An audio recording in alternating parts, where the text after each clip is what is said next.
Hey everybody, welcome back. Today I'm going to be doing my review for the Empava 36-inch Induction Cooktop. Is it finally time for you to convert to induction cooking? Watch this video and find out. So you ready? Let's get into this.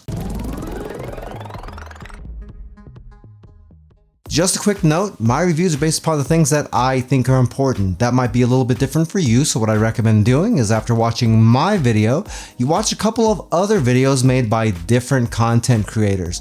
That way you get a wider range of likes and dislikes and testing criteria. That in turn should help you make a more informed buying decision, and that is the most important thing of all. Alright, this is the Empava EMPV 36EC 05 cooktop. That's a mouthful, and that's the only time I'm going to say it. We're just going to refer to it as the Empava from now on. This is a 240 volt glass top induction cooktop. If you don't know what an induction cooktop is, basically just think of your old Raidant Electric cooktop and then think about what it would be like if it wasn't shitty.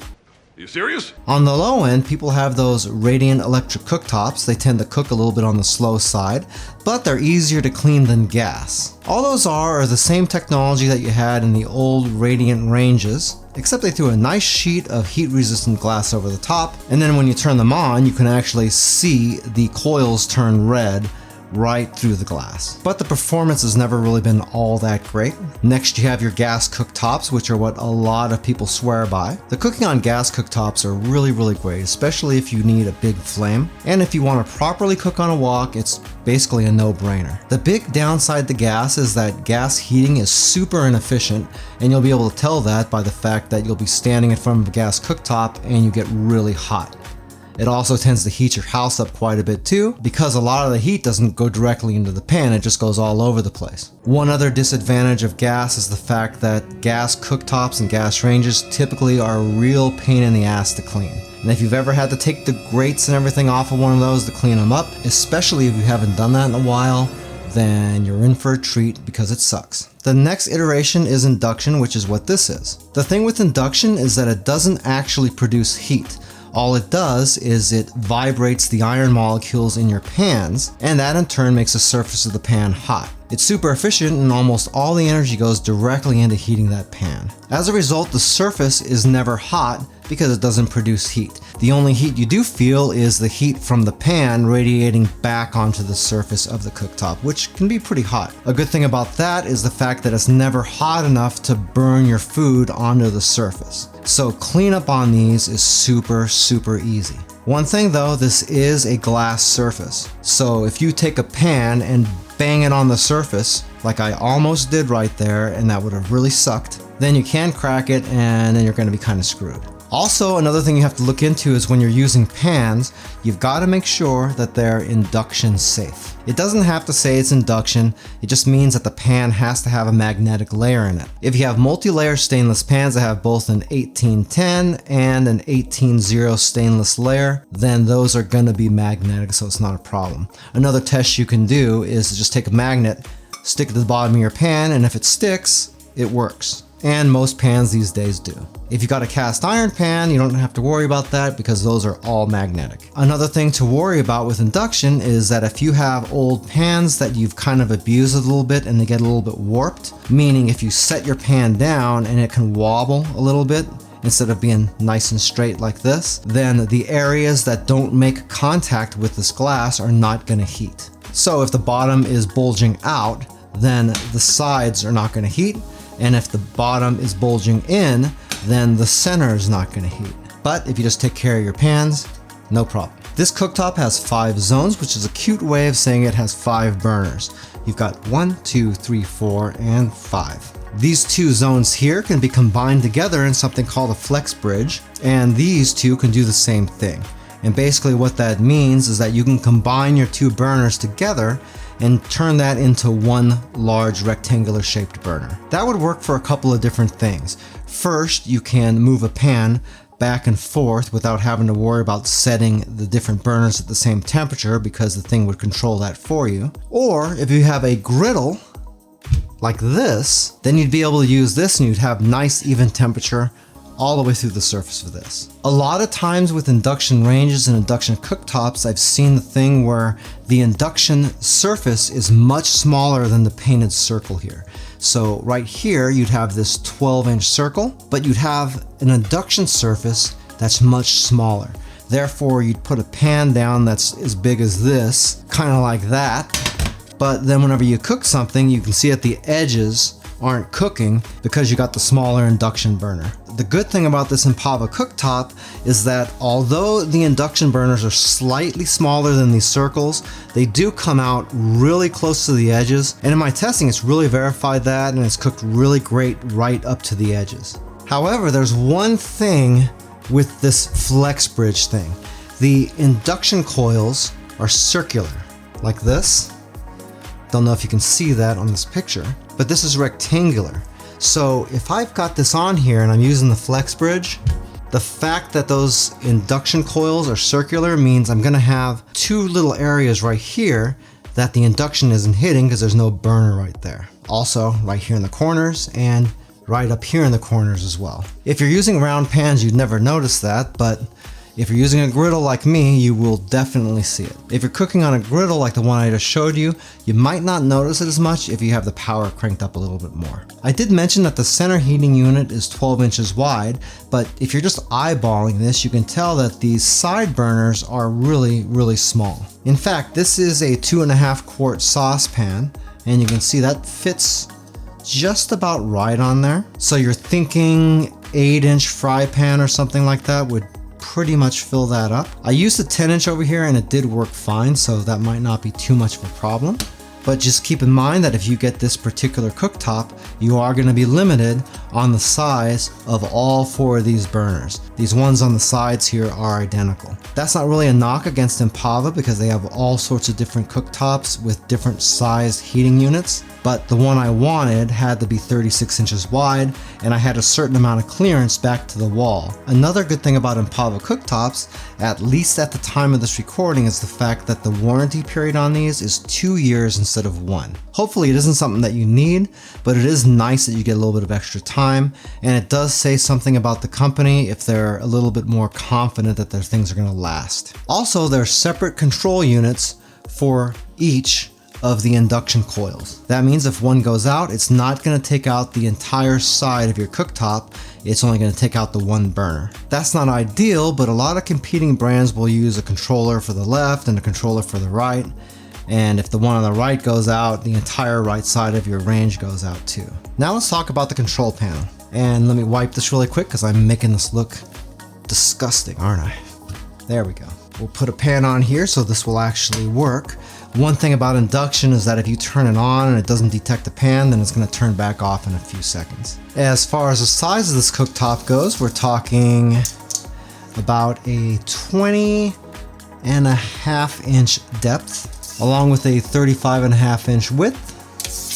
Remember, that is the size of the actual glass here. The install dimensions are a little bit smaller than that, about a 1/2 inch on each side, and a 1/2 inch on the front and back as well. Our controls on this thing are super easy. You've got controls for each of the burners. These 2 are for the left, these 2 are for the right, and this one with the dot on it is right here in the middle. Down here you have a boost button, so that'll give you extra power to whatever burner you choose. Right here you have a pause button, I'll show you that in just a second. And it's a feature that's not on a lot of these induction cooktops, so that'll be kind of cool to see. Right here you have a timer you can set for automatic shut off. This here and here are the flex bridge buttons. The slider here is to change the power level on each one of your burners and also to change the time on your timer. Right here is a child lock. So if you have that set, then you can't turn on the burners accidentally. And then right here, you have your power button. We'll go ahead and turn this on right now. It takes a 3-second press. So what we'll do is we'll turn on the center, since that's the one we're on here.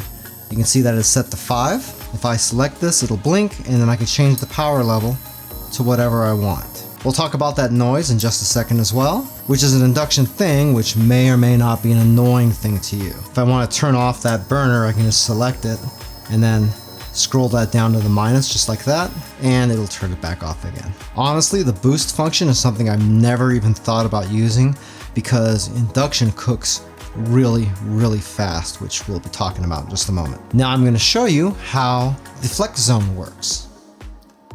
So we'll put that right in there. And then all I gotta do is turn one of these burners on. So I'll just pick that bottom one, set it to, I don't know, 2. Now if I wanted to turn the flex zone on this side, I would just select it again so it's blinking, click the flex zone, and you can see that they're both turned on and that flex zone light is on. That means that I'm controlling both of those burners at the same time. And if I change this, it'll control both sides. Now let's talk about this noise, because it's something that really irritates people, and I think it's because a lot of people don't understand really how induction really works.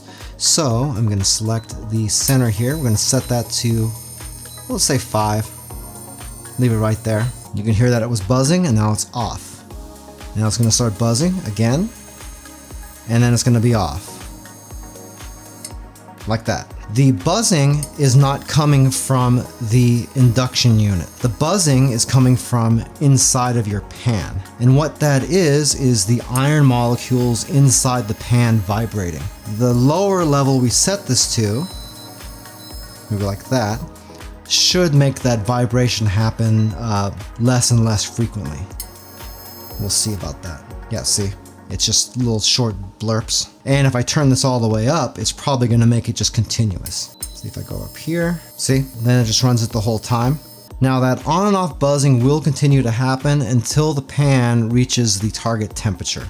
And then it'll happen again as it's trying to regulate that temperature, because as you throw stuff in there, it's going to cool the pan down, right? So that can be an annoyance. It's not super loud, but even for somebody like me who records YouTube videos, it can be a little bit annoying because that sound is in the background there and it kind of screws with stuff a little bit. But once you've cooked with induction for a while, you don't really even notice it all that much, to be totally honest. And different grades of pans from different brands can change that sound a little bit too. All-clads are kind of the industry standard right now, so what I would assume is that those would be a little bit more quiet, but I don't have one of those here to test. But if you happen to have all-clads or other really expensive pans, I would like to know down in the comments how they sound on an induction cooktop for you. That would be pretty interesting, actually. One thing about induction is the heating is super fast. One last thing to note before we go into the testing is the fact that induction cooktops are almost always 240 volt. That means that if you're putting something like this into your house,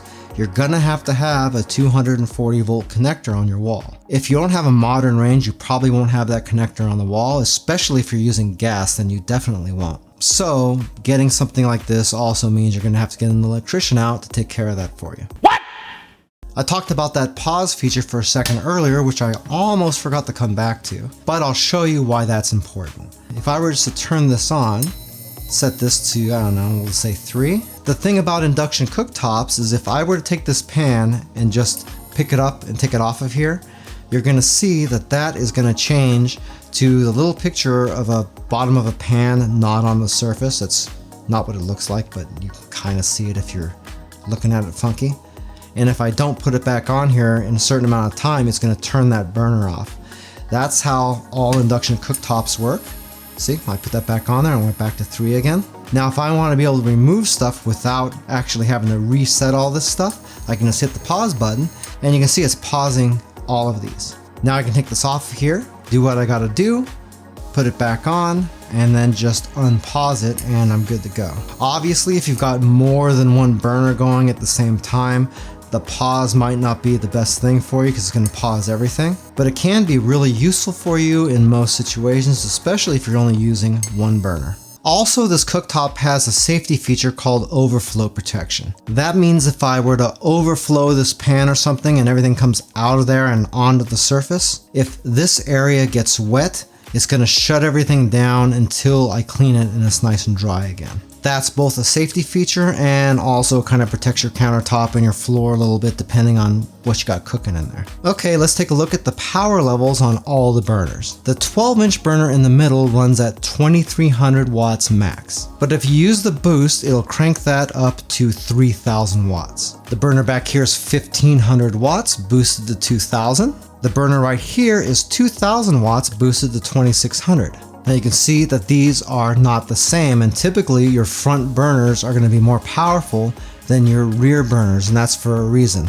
Most of the time when you cook, you're using your front burners unless you have no choice. That's where this is a little bit weird, because if you go over here to the other side, they've flipped the power levels. So over here you got the 2000 watt burner in the back that goes to 2600, and in the front you've got the 1500 watt boosted to 2000. Now, if you're using the flex bridges, then both sides are going to be the same. If you have that flex bridge on, then you're going to get 3000 total watts on the entire bridge. And if you boost it, it'll be 3600 watts. But again, that is distributed amongst this entire rectangular area. Now we can do our first test. So what we're going to do is I'm going to show you how fast water boils on induction. And just so you can see, we're going to run this in real time. I've got water I just took out of my refrigerator, so this is cold actually.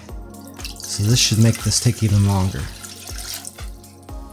Okay, we've got 3 cups, and we're going to set this to level 9 to heat this water up and see how quick we can get this to a rolling boil. Keep in mind, when I cook, I never really put the power level higher than 5 or 6 at the most. For most people, that's probably good policy, because if you overheat your pans, you can warp them. And that's another thing that people have complained about with induction, is because it's so powerful that if you're not careful, you can really mess your pans up because of the speed at which they heat at. Okay, we got this pan set to 9, and I'm going to set the timer. Hey, by the way, if this is your first time here and you want to learn some cool new recipes, get some great cooking tips and tricks and all sorts of other kitchen related things, then start now by subscribing to the channel and clicking the notification bell so you never miss a thing. Okay, so we got cold water to a rolling boil in about 4 minutes and 25 seconds. So if you ask me, that's pretty freaking fast. This would normally take something like 7 or 8 minutes otherwise. For my second test, I took a whole bunch of butter and I melted it down and turned it into clarified butter. That requires boiling it for about 15 minutes or so. That went about as well as you'd expect it, and really you can do that on any cooktop. But one thing to note is that you can't use the boil settings on this cooktop in order to do something like that, or you're gonna burn the hell out of your butter. To do this, I had the heat level set on 3, which is pretty darn low. It just goes to show you that induction cooktops are really powerful, and really those power levels don't scale the way you think they would in a comparative type of cooktop. If that were Raidant Electric, I'd probably be running it around a medium to a medium high, but in this case it was really in the low range. In fact, when I was doing my clarified butter, I did burn a tiny bit of it to the bottom of the pan, even at level 3.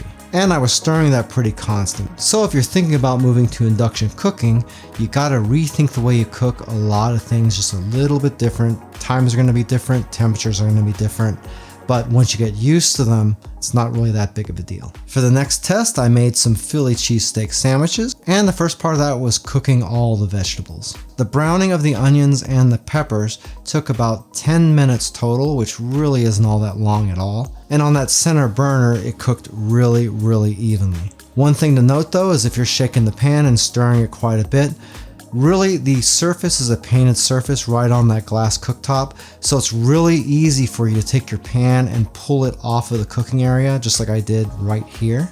And for the most part, you might not notice that until you start seeing part of your stuff not cooking anymore. The pans are really easy to slide around, so making that mistake is going to be pretty common. After the vegetables were ready, I added in the meat, which actually was still a tiny bit frozen when I threw it in there.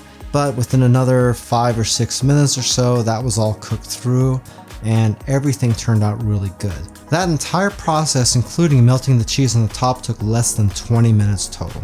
For my last test, I did a steak char test. I used a combination of the center burner and one of the side burners just to see how even it was going to cook the steak. For the side burner, I used a pan that I thought might be a tiny bit too big for the induction surface, just so I can see how evenly it would cook that steak, especially around the edges. I cooked the steaks on power level 5 on both burners, and let them cook on each side for about 4 minutes. You can see that when I flipped them over, they had a really nice even crust. And that goes for both burners.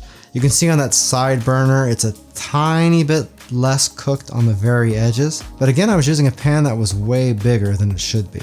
So the result that I got on that was way better than I expected. Checking the bottom of the steaks after I finished the second 4 minutes, you can see that I had a nice consistent cook on both sides. So you can use bigger pans on those side burners, but you just have to remember that you might not get full cooking all the way out to the edges, and that's probably to be expected. Hey, Joe's Phenomenal now has channel memberships, and one of the perks of being a channel member is that you get early access to all the videos I put up on the channel. In some cases, you can see those up to 3 weeks ahead of everybody else. If you'd like to see some of the other perks that I'm offering, you can either click the join button down below the video window, or you can click this QR code right here and you'll be taken straight to that page.